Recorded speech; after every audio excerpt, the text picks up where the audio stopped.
What if everything you're searching for is already being offered to you? Be sure na patapusin mo ang video na to para malaman mo ang ating one big powerful message that can change your life.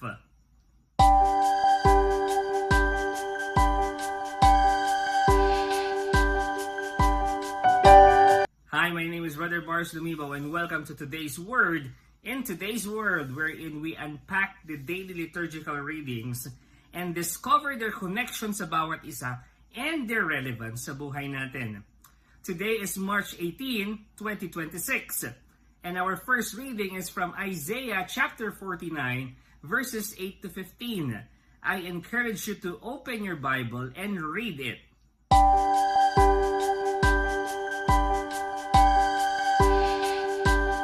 Today's first reading is a message of deep hope and assurance of God's unfading love for His people. In this scripture reading, God speaks through the prophet to declare a time of favor and a day of salvation. Ibig sabihin, God is promising restoration for those who feel abandoned and oppressed. Ang Diyos, ina-assure niya ang mga tao na i-guide niya sila, magpro-provide ng pangangailangan nila, at sasamahan sila para malagpasan ang anumang pinagdadaanan nila. Kahit yung mga nasa dilim at mga alipin ay palalayain niya. Yung image ng Diyos na inaalagaan niya ang mga tao tulad ng isang pastol na nag-aalaga sa kanyang mga tupa at sinasamahan sila ay nagpapakita ng kanyang compassionate concern at yung kagustuhan niya to restore life, dignity, and freedom sa mga tao. Pero yung mga taga-Zion, nagdududa pa rin. At sinasabi nila na ang Diyos ay kinalimutan at inabandon na sila. God responds with one of the most tender images in Scripture. At ano yon?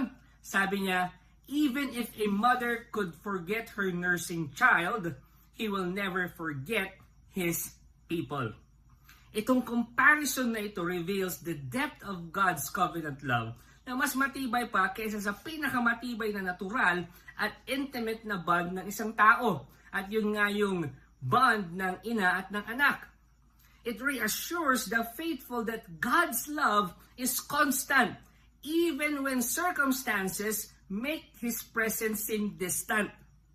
In today's world, this passage speaks powerfully to those who feel neglected, discouraged, or forgotten because of suffering, injustice, or personal struggles. Marami po sa atin ang may dala-dala ng mabibigat ng pasanin at nagtatanong kung nakikita ba ng Diyos itong pasanin natin? Nakikita ba ng Diyos itong paghihirap natin? Nakikita ba ng Diyos itong sakit na nararamdaman natin? Isaiah reminds us that God never abandons His people. His saving work continues even when we cannot immediately see it. For believers, this scripture reading invites us to trust in God's faithful love and to become instruments of hope for others, comforting those who feel forgotten and reminding them that in God's eyes, every life is precious and remembered.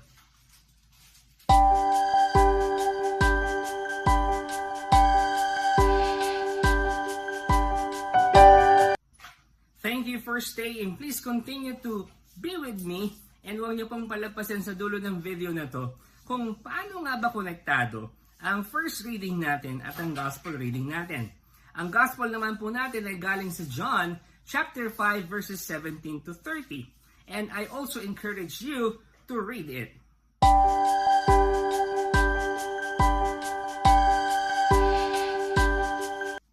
In today's gospel reading, Jesus responds to the accusations of the religious leaders after He healed a man on the Sabbath. Di ba yun yung gospel natin yesterday?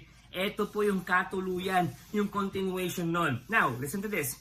Imbis na si Jesus umiwas sa mga religious leaders, sinagot niya ang mga akusasyon sa kanya ng may confidence. At sinabi niya na ang kanyang ginagawa ay kaisa ng kanyang Ama sa langit.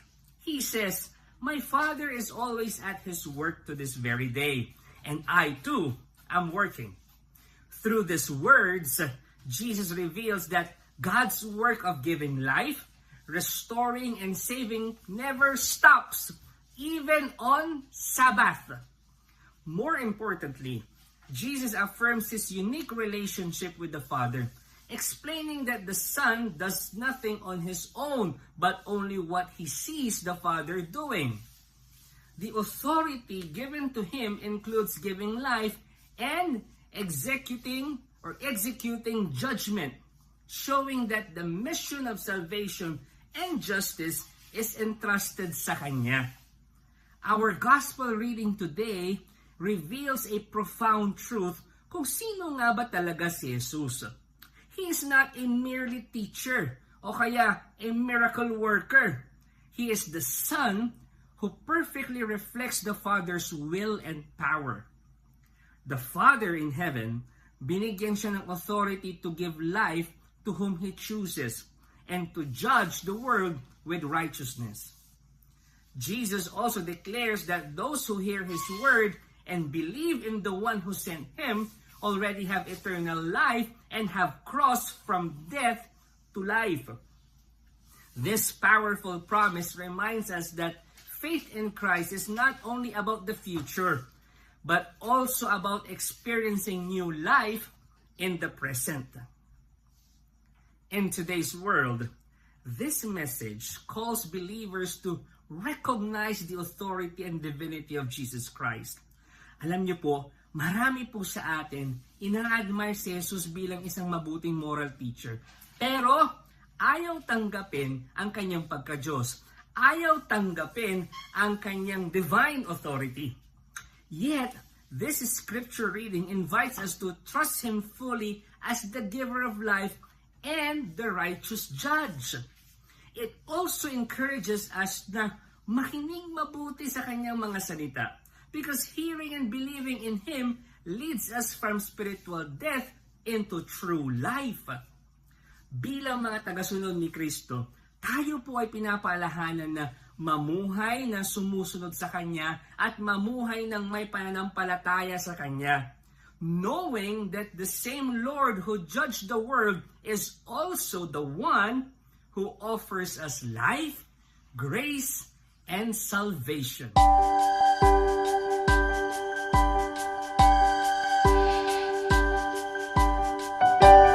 Let's tie the first reading and the gospel reading. Ano nga ba ang connection nila sa bawat isa?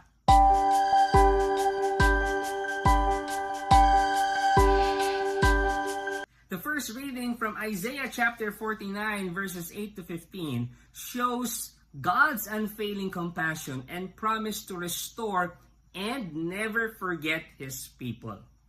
Yung gospel naman po natin galing sa John chapter 5 verses 17 to 30 shows Jesus as the Son who shares the Father's authority, giving life and executing judgment.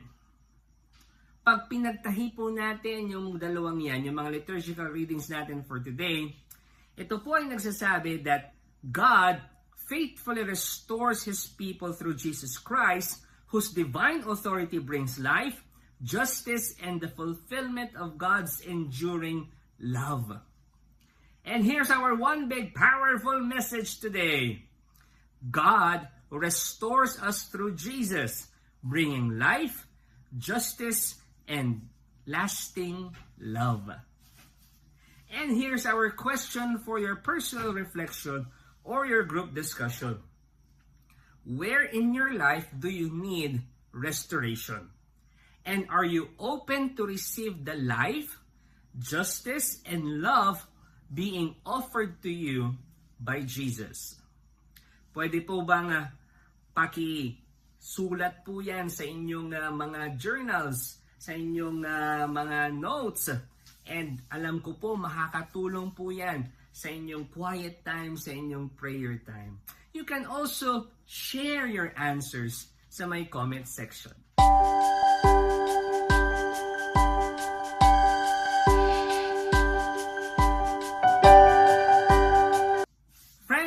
If you are blessed by this episode, okay lang po bang humingi ng pabor? Okay lang po bang pakishare po ang episode na to sa inyong mga kamag-anak, sa inyong mga kaibigan, sa inyong mga kapamilya, o kaya naman sa mga social media accounts ninyo? please help me share God's Word. Please help me share God's message. Alam ko po, meron po kayong kakilala na nangangailangan ng mensaheng ito. Magtulungan po tayo na makarating ang mensaheng ito sa kanila. And also, if it's not too much to ask, please follow me on my socials and subscribe to my YouTube channel for more inspiration, motivation, plus action. God bless all of you more. I'll see you tomorrow sa another episode ng Today's Word in Today's World.